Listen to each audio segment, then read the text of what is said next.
the intent is just to say, we're withdrawing, then that's it.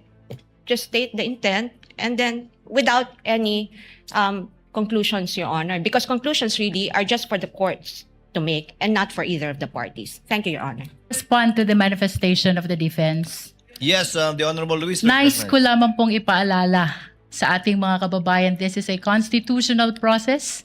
This is of paramount of importance, and therefore, providing the reasons for the withdrawal of these witnesses need to be communicated as well to the viewing public, Your Honor. Kailangan pong maintindihan kung bakit wini-withdraw ang mga pangalan ng ibang testigo para sa Artikulo 4, and that is threat. That is for the record only, Your Honor. Noted.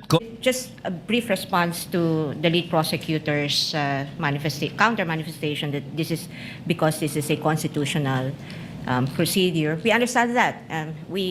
When we came here, mulat ang aming mga mata na pumunta rito at alam namin na ito ay isang constitutional mekanismo.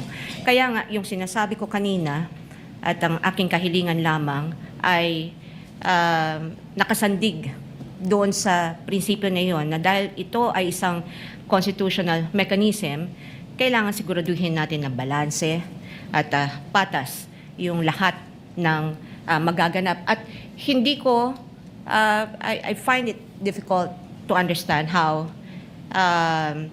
manifestations containing assertions that are laden with conclusions and personal advocacy, and obviously one-sided advocacy of either parties, would help the court arrive at the proper determination of whether the respondent is guilty or not guilty of the charges contained in the articles of impeachment. Hindi rin po ito in response po to our just good Senator Pangilinan, hindi po technical na or rules, no, yung aking ini-invoke dito, kundi yung actually it's substantive dahil ito ay nakasandig sa ating saligang batas.